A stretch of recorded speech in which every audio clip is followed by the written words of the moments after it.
Assalamualaikum warahmatullahi wabarakatuh. Halo para Civitas Akademika dan para pecinta ilmu.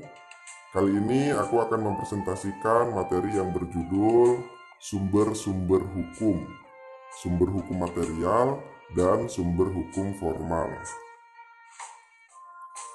Di sini kita akan membahas tentang apa arti sumber hukum dan apa saja macam-macam sumber hukum itu. Berbicara tentang hukum, tentunya tidak lepas dari sumbernya.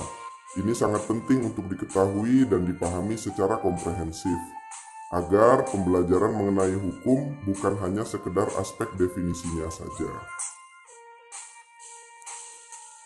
Sumber hukum biasanya dapat diartikan menjadi dua arti, yakni pertama, untuk menjawab pertanyaan, mengapa hukum itu mengikat. Pengertian sumber dalam arti ini dinamakan sumber hukum dalam arti material. Kedua, untuk menjawab pertanyaan, di manakah kita bisa mendapatkan atau menemukan aturan-aturan hukum yang mengatur kehidupan kita. Sumber hukum ini dinamakan sumber hukum dalam arti formal.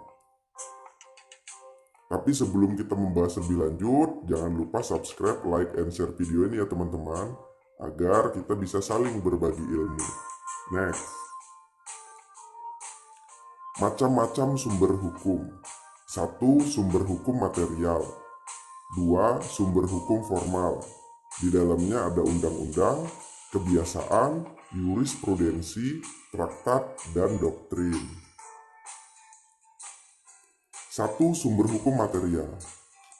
Hukum material atau material menerangkan tentang perbuatan-perbuatan yang dapat dihukum, serta hukuman-hukuman apa yang dapat dijatuhkan. Hukum material menentukan isi suatu perjanjian, suatu perhubungan, atau suatu perbuatan. Dalam pengertian hukum material, perhatiannya ditujukan kepada isi peraturan. Hukum material isinya perintah dan larangan yang menjadi patokan manusia agar bersifat tindak. Contohnya, tidak boleh membunuh, tidak boleh mencuri, dan sebagainya. Soal pertanyaan mengapa orang menaati hukum tidak mudah dijawab. Ada yang mengatakan bahwa orang menaati hukum karena takut akan sanksi atau hukuman. Dan ada juga yang mengatakan bahwa orang yang menaati hukum karena itu memang orang yang taat dan soleh, serta dapat membedakan antara yang baik dan yang buruk. Selain itu ada juga penjelasan bahwa orang menaati hukum karena pengaruh masyarakat sekelilingnya. Ia memperhitungkan bahwa lebih menguntungkan menaati hukum daripada melanggarnya. 2. Sumber hukum formal. Sumber hukum formal berkaitan dengan masalah atau persoalan di manakah kita bisa mendapatkan atau menemukan ketentuan-ketentuan atau kaidah-kaidah hukum yang mengatur tentang kehidupan manusia dalam masyarakat. Adapun sumber hukum formal yaitu sebagai berikut. A. Undang-undang.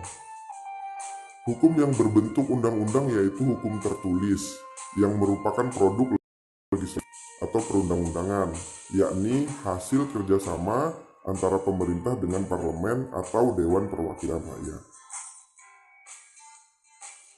B. Kebiasaan. Kebiasaan adalah perbuatan manusia yang tetap dilakukan berulang-ulang dalam hal yang sama. Apabila dalam suatu kebiasaan tertentu diterima oleh masyarakat, dan kebiasaan itu memang berulang-ulang dilakukan sedemikian rupa, sehingga tindakan yang berlawanan dengan kebiasaan itu dirasakan sebagai pelanggaran perasaan hukum. Maka dengan demikian timbullah suatu kebiasaan hukum dan oleh pergaulan hidup dipandang sebagai hukum. C. Jurisprudensi atau keputusan pengadilan. Jurisprudensi adalah keputusan-keputusan dari hakim terdahulu untuk menghadapi suatu perkara yang tidak diatur dalam undang-undang dan dijadikan sebagai pedoman bagi para hakim yang lain untuk menyelesaikan suatu perkara yang sama. Lahirnya jurisprudensi karena adanya peraturan perundang-undangan yang tidak jelas atau masih kabur, sehingga menyulitkan hakim dalam membuat keputusan suatu perkara. Hakim dalam hal ini membuat suatu hukum baru untuk mempelajari putusan hakim yang terdahulu untuk mengatasi perkara yang sedang dihadapi. Jadi putusan hakim dari hakim terdahulu ini yang disebut dengan jurisprudensi. D. Traktat atau perjanjian. Traktat atau perjanjian internasional yaitu persetujuan oleh Indonesia yang diadakan dengan negara-negara lain, di mana Indonesia telah mengikatkan diri untuk menerima hak-hak dan kewajiban yang timbul dari perjanjian yang diadakannya itu. E. Doktrin atau pendapat ahli hukum.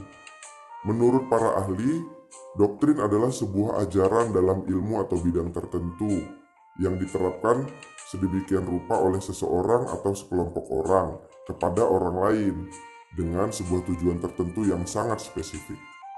Maka doktrin hukum yaitu pemikiran para sarjana hukum yang berkaitan dengan hukum itu sendiri, yang dapat dituangkan dalam forum penelitian, buku, seminar, dan sebagainya.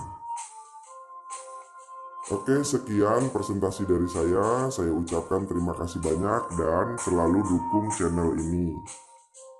Bye-bye. Wassalamualaikum warahmatullahi wabarakatuh.